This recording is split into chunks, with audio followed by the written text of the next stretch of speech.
Vietnam food scene is full of surprises, Chili, spicy, very, very Very spicy. spicy, okay.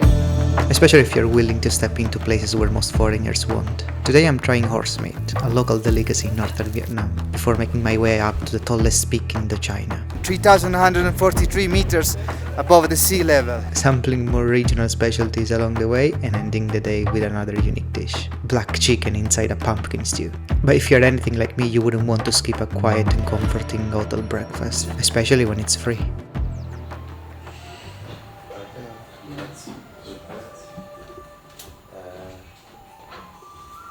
I've been liking this breakfast here at this hotel. As usual, they've got their kind of fruit set up there, and we're gonna take one of the table in the angle and sit there. Beef. Have ordered some beef and we'll get some fruit. Beef Kampai.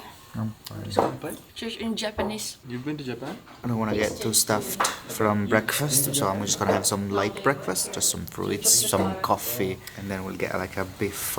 Likely it's a sunny day. Hopefully we should have some good views from the top of the mountain. Piece of beer. Green here. And finally some dragon fruit. Needs to be peeled off from the thick skin.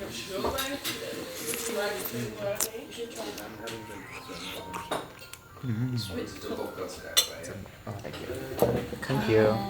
I love a warm bowl of pho in the morning. It's beef pho. It smells absolutely delicious. And there's lots of green onions and cilantro in there. And rice vermicelli noodles. We're gonna add some mint and some lime and some chili. You want lime as well? Lime? I guess. And that's just to add a little bit more of kind of freshness and aroma to this beautiful bowl of pho. Maybe a touch of soy sauce as well. Some black pepper to make it nice and peppery. I love black pepper pretty much in any dish. Add more salt and let's get a bit better. Okay, let's give this soup a try.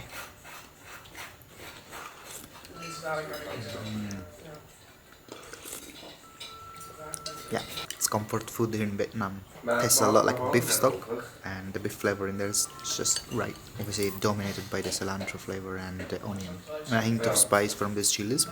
Okay, let's try a bit of these noodles. We'll try to catch some of the meat, the beef meat as well.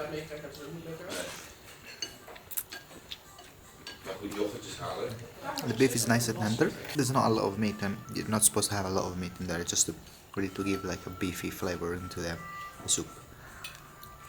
And the mint in there is really nice. It's kind of surprising how just a few leaves of mint can really change the pho, giving it a lot of freshness. I often find that the noodles are extremely soft here in Vietnam, and I don't know if it's my Italian thing, my Italian taste, but I like to have a little bit of texture into the noodles. I don't like them too soft. At the bottom of the soup there's actually quite a lot of meat, quite many chunks of meat in there. Also that omelette looks quite nice, to be honest. It's good. Really good. Here inside the Sun Plaza you can buy the ticket to go up to the Fansipan Mountain, and so the journey would start from this Sapa station, from where you can take the funicular to reach the Muhong Hoa station, which is the point from which you again take the cable car, the beautiful cable car that then brings you at the base of Fansipan Mountain, and from there it's a little bit of a trek up to the peak of the mountain, where hopefully we are gonna get amazing views, we'll say. It costs almost like $50, so it's quite expensive for prices here in Southeast Asia, but it's probably worth it. And this is the monorail that we were talking about. We are moving.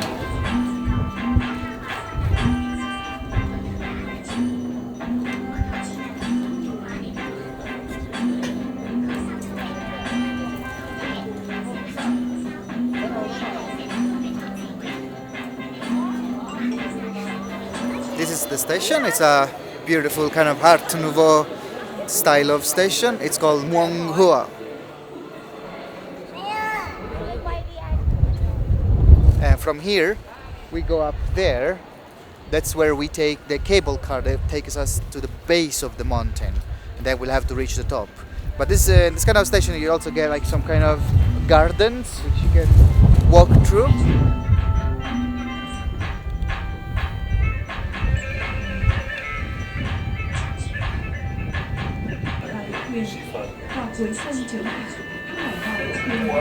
Tumbling into the empty.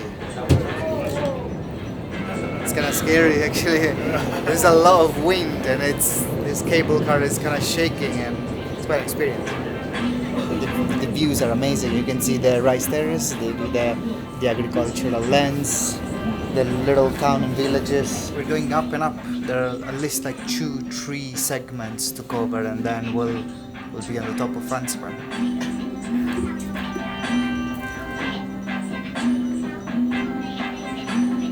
Getting pretty scary because we are in a segment where we are not shielded by the mountains, so in this segment the wind is quite strong, and looking up at how far we are and how high we are, together with this feeling of being in the middle of the sky essentially, and the cable car like swaying a lot, to be honest it's scary.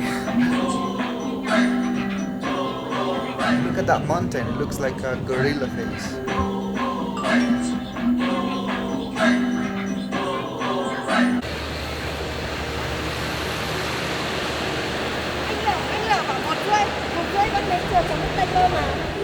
Here at the Fansipan station there are obviously restaurants where it's almost kind of lunchtime, so you can get a cafe where you can rest, you can get some food and recharge before going up to the top of the mountain. And what separates you from the top of the mountain is either a short ride with a funicular up to the top, or if you wish you can walk 600 steps and get yourself into the top of the mountain. There are lots of kind of options, mostly snack, they get barbecue things, sausages, you can get rice, you can get pho obviously. I'm a bit hungry to be honest, but I'm not gonna eat here, I've got other plans for lunch, but yeah, this is a nice place to stop and have a snack before you go up. Actually, change of plans, felt the smell of some kind of fish cake soups, and I couldn't really resist. You get this kind of soup with a little bit of fish balls, a skewer of fish cake, and then there are also some other kind of colored balls, like jiggly balls, which I'm not entirely sure what they are. Let me try this soup. It's a fish soup. There's fishes. So apparently, inside this, I don't know what's the name of this thing, there is cheese.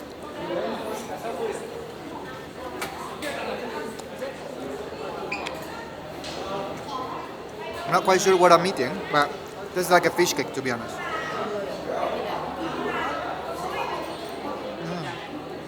Yeah. This one has got cheese.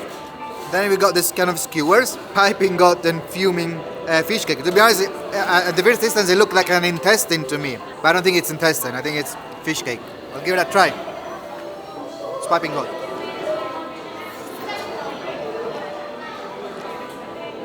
I don't think this is fish cake. This looks like boiled pork skin, to be honest, or intestine. Like this, it's chewy. It doesn't taste like a fish cake.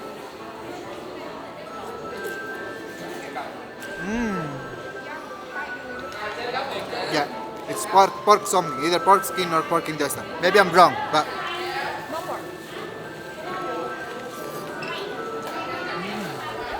up here you can certainly feel that we are close to the Chinese border. Like all this kind of building, in some ways remind me of Chinese temples. 600 steps to reach the top of the Indo-Chinese peninsula.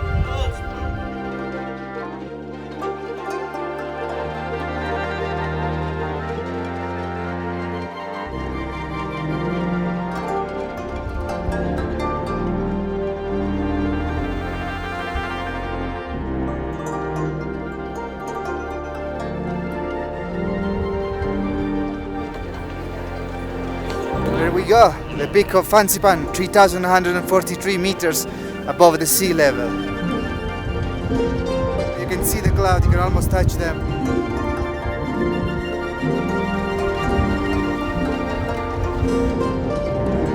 This is a truly stunning day in this northern Vietnam trip.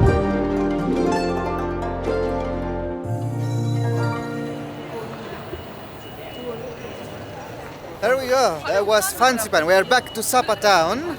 This is the Sapa station, and you know what? I am pretty hungry. We slightly missed lunchtime. It's actually 4 p.m. We're gonna have lunch right now, and I'm hungry for horse meat.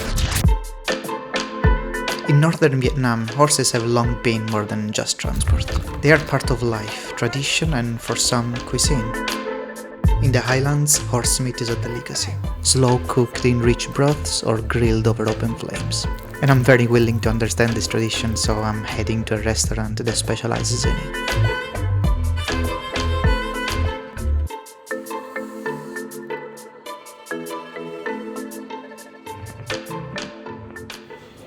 I like the ambience in this restaurant with the soft penumbra kind of light onto the square table. It's 4 p.m. There's nobody here, but usually this is a very packed kind of restaurant. Is that sugar? That's salt. Yeah, salt. That's crystal salt. And I've ordered my Hanoi beer. It's probably the cheapest beer that was on the menu, but yeah, fascinating. Oh, thank you. Okay. And chili, Yeah. local, spicy, very Very spicy, okay. Okay, bon appetit. Thank you. Thank you. Where from? Italy. Italy. My friend. Indonesia. Indonesia. Same Thailand. Saparika.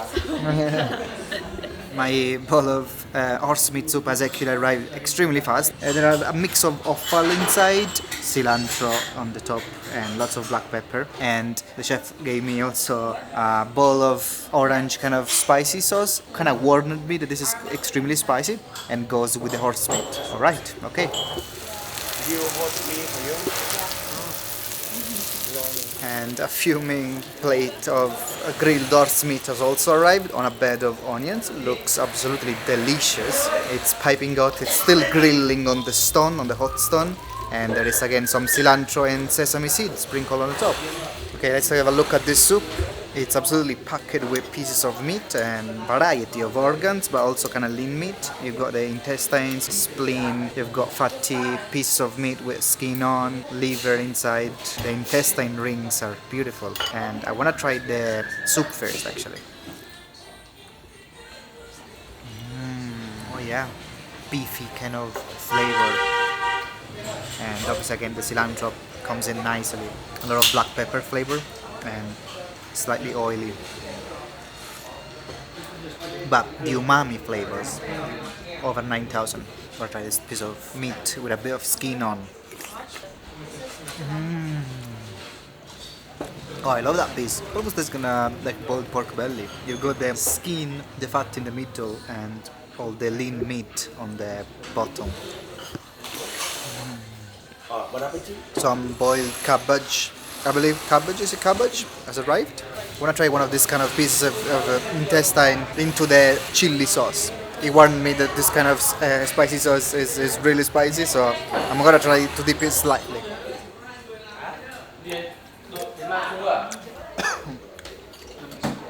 Very spicy.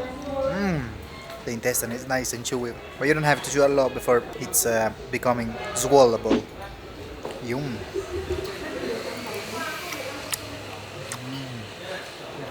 That chili sauce is spot on. Bon appetit. Thank you. And I'm gonna transfer some of the white rice into my dish because I wanna try kind of complement this meat stew. I think this is a piece of stomach and maybe some belly, and I will add some cabbage to this. And obviously, let's rehydrate everything with this amazing soup full of cilantro flavor, some soy sauce, and we'll try to make an ultimate bite.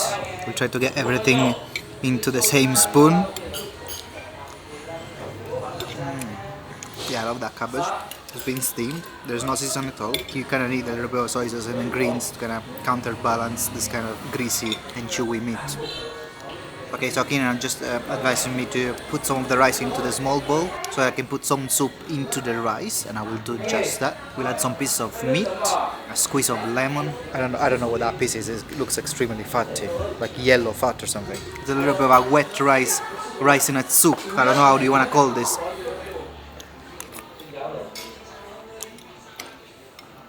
That must have been the most chewy part I've ever had in my life of any kind of meat in the world. Still chewy. It was a bit too much, honestly. Let's try this fatty piece there. Horse meat is kind of similar to pork in my opinion, but it's more kind of irony and hearty kind of taste than spleen. Wanna try a piece of that grilled horse meat with some onions. Look how lovely the grill marks on this meat are.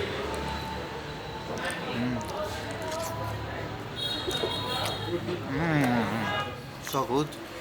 That meat has been marinated in something. I don't know if it's soy sauce or just very aromatic.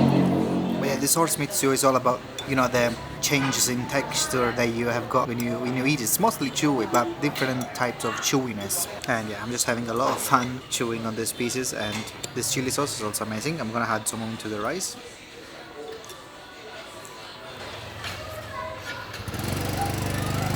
I've taken two. Thank you. Come on.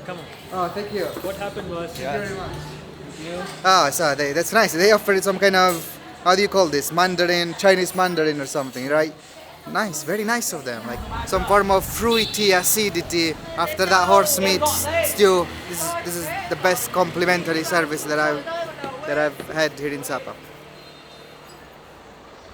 Sapa town is not a big town. Like this, the main town center revolves all around a kilometer of walking, so you can walk from one location to another pretty easily.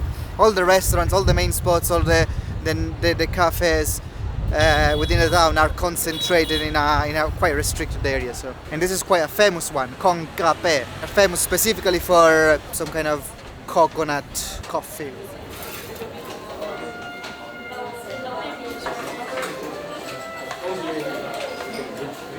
It's a trendy coffee spot, and there are a few different locations in Sapa. I like the waiter's uniform, military green, almost kind of Viet Cong kind of suit. Yeah, really nice, really cool atmosphere. Thank you. The cafe have arrived. They look awesome, kind of frappe style coconut coffee. You can see the brown shades of the coffee, and you've got this kind of maybe coconut ice cream, coconut gelato on the top. Coconut frappe, yeah. This looks really good. It's very refreshing. I love that. It's not that sweet. This coffee is actually quite bitter, so I don't think they've added much sugar in it, if anything at all. I think you're supposed to mix it and stir it a little bit, making the coconut fall on the bottom and mix it. It's a beautiful dessert. I'm glad that I actually having it as a dessert, because initially I want to come here for breakfast. I don't think this would be a good breakfast. It's too similar to an ice cream, so actually it's good after lunch. And the spot is really nice. The green walls kind of remember the official color of Vietnam, if you want, this kind of military green. The red, the yellow, like looks a bit like communist kind of cafe, but it's really nice.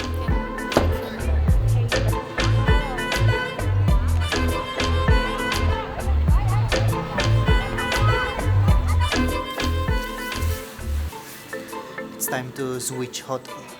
Thank you. Our taxi has just arrived and we're going into a different hotel.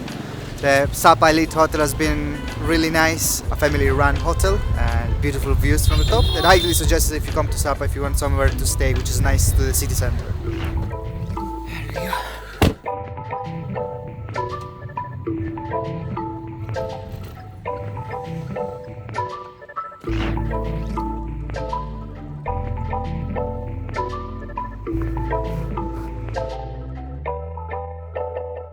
So we just checked into the new hotel and I really need to show you this. Look at the view from the first level, the mountains, and look at the atmosphere. One of the beautiful things about Sapa is that there are so many hotels and hostels like in a strategic kind of location to get these panoramic views. And I'm gonna show you the rooms that we got for our hotel. Quite, you would say standard, right? Just 2 bedrooms. Imagine the sunset and the sunrise from there.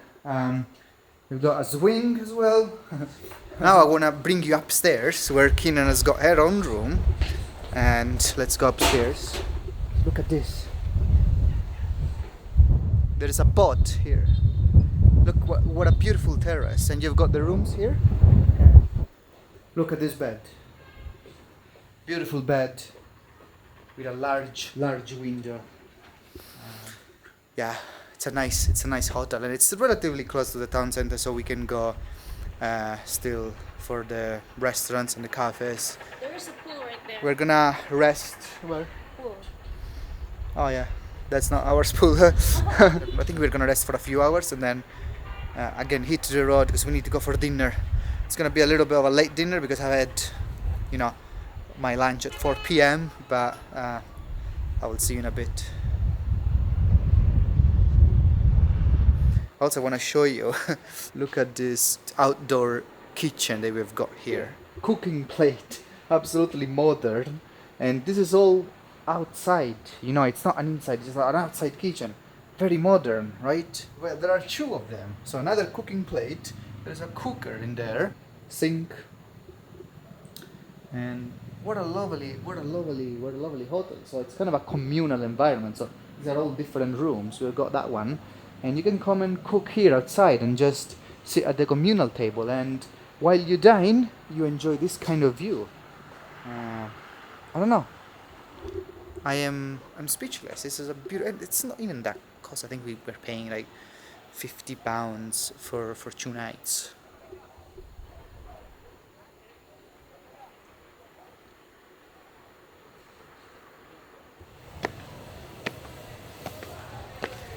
Look at all these tapestry sellers. We're trying to reach a restaurant which is famous for black chicken, which is a traditional Hmong recipe.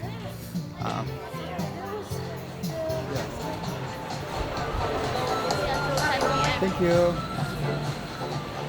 Black chicken with pumpkin. This restaurant specializes in black chicken stew, which traditionally served inside some pumpkins. So the pumpkin get carved, and inside you find the stew. It's a traditional Hmong chicken recipe. It's a chicken that's colored in black, the feathers, but also the skin. It's not supposed to taste that much different from normal chicken, but because it's village chicken, chicken that grows into the village and only eats local maize and rice, it's supposed to taste more fragrant, more savory, more firm in some ways. And also, by the way, we have ordered some salmon salad as well, because why not? It looks beautiful. I think there's some mayonnaise on the top. We have ordered like a whole jug of iced tea, just because today, luckily for us, it's kind of warm weather.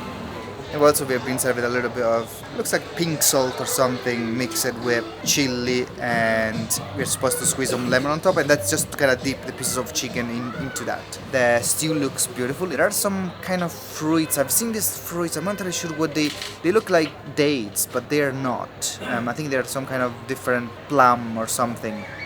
So I'm just gonna put some of this stew into my personal bowl. The pumpkin sauce looks quite thick. We've got the different mix of chicken pieces in there, and really I want to have quite a lot of this pumpkin soup over my chicken pieces. Quite curious to see how it tastes.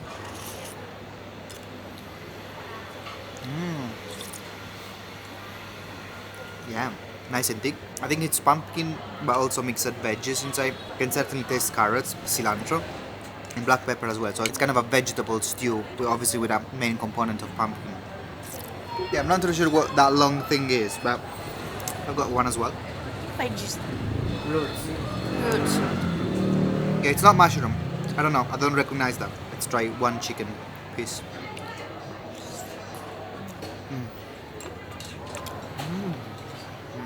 Definitely the meat has got some texture and some chewy component. It's bony pieces, so kind of need to work around. Basically, this chicken is being steamed into the pumpkin with the stew. And it's a dish that contains high calories but considered to be low cholesterol, and Hmong people love it. It's also supposed to have healing properties, that's the popular belief. But before it's put into the stew, it's kind of marinated for at least 1 hour into local spices, fish sauce and chili, black skin, and all this orange pumpkin covering completely the pieces. I love the taste of the meat when it's got like some kind of texture in it. And this pumpkin sauce is really nice. It's a little bit sweet. It really gives to the chicken like this nice sweet vegetable stew kind of taste. We'll try some of this salmon salad. There's some carrots in there. There is some lettuce and cabbage as well. I think it's pieces of smoked salmon. There we go. Let's give it a try. Yeah, it's grilled salmon. It's nice and flaky. It's really light. And it goes well with the salad and the mayonnaise. Actually, there are a little bit of onions in there as well. Really refreshing. It's good to accompany the chicken stew with. one of the waiters said that we are supposed to dip the chicken pieces into this kind of mix of salt, chili, and lemon.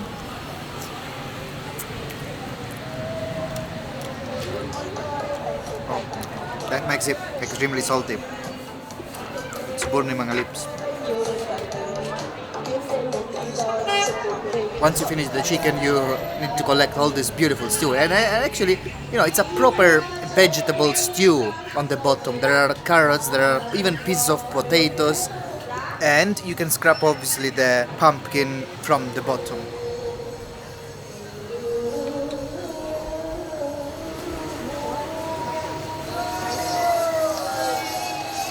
That was a pretty satisfying chicken stew. Remember to give this video a like if you enjoyed it, and I will see you in to the next one.